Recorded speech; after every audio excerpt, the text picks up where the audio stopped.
Et si les mythes n'étaient pas et n'étaient pas seulement des récits, mais des cicatrices laissées sur le monde, des traces d'actes si anciens, si colossaux, que même le temps préfère les oublier, imagine une arme, non forgée par un dieu, mais par la terre elle-même. Une arme née dans le silence, avant même que les hommes apprennent à nommer le vent. Une lame destinée non à tuer, mais à changer le monde. Voici l'histoire de la faux de Cronos, l'arme qui a ouvert l'ère des dieux et scellé le destin de tout ce qui vit.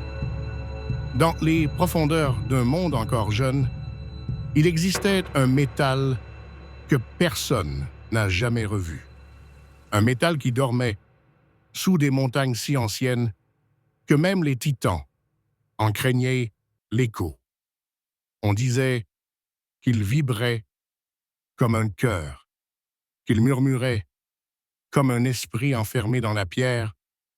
C'est là que Gaïa, la terre, s'est avancée, avec une intention que nul n'osa deviner. Ses mains, vastes comme des continents, ont plongé dans la roche. Elle ne forguait pas.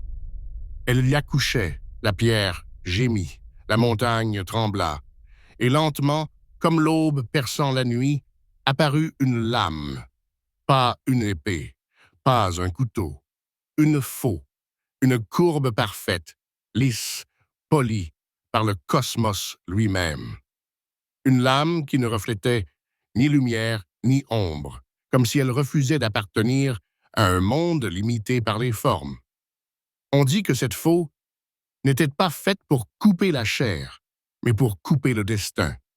C'est alors qu'apparut un jeune titan, encore hésitant, craintif, mais brûlant d'un feu intérieur. Cronos. Il n'était pas destiné à la violence, il était destiné au doute. Et parfois, c'est du doute que naissent les révolutions.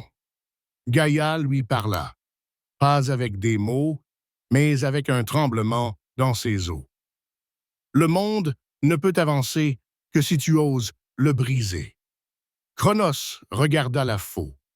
Elle semblait vivante, comme si des siècles de silence attendaient cet instant précis.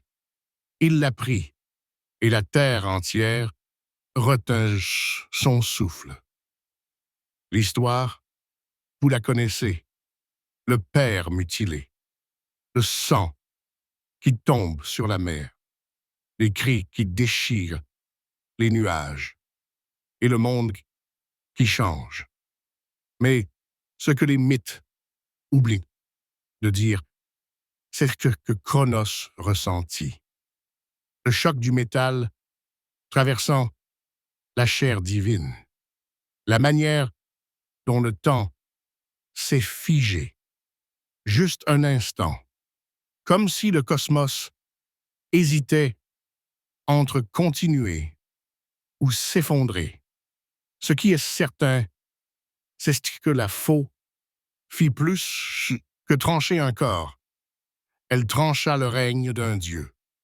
Elle trancha la peur. Elle trancha l'avenir lui-même. Avec cet acte, Cronos ne tua pas son père. Il tua une époque.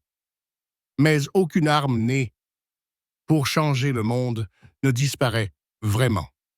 Après l'acte, Cronos la garda près de lui, cachée, comme si même lui craignait sa propre création. Lorsque son règne commença à se fissurer, lorsque les murmures d'un enfant destiné à le renverser traversèrent les ombres, Cronos sentit la faux vibrer à son côté, comme si l'arme savait que son rôle n'était pas terminé. Mais voilà le paradoxe. Une arme capable de détruire un titan ne pouvait rien contre la prophétie.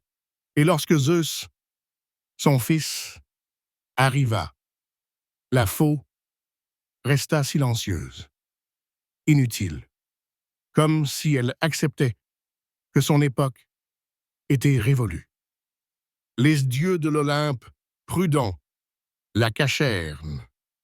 Ils la firent disparaître dans des lieux dont le nom se dissout dans le langage. Certains disent qu'elle repose au fond du Tartare, enveloppée de chaînes qui ne servent à rien. D'autres jurent l'avoir vue dans un temple de pierre noire, protégée par un voile que personne ne peut soulever. Mais les plus anciens, ceux qui parlent encore aux montagnes, disent autre chose. Ils disent que la faux de Cronos n'a jamais été une arme. Pas vraiment. Que ce n'est qu'un fragment du temps. Une fissure dans la continuité. Un passage. Un seuil.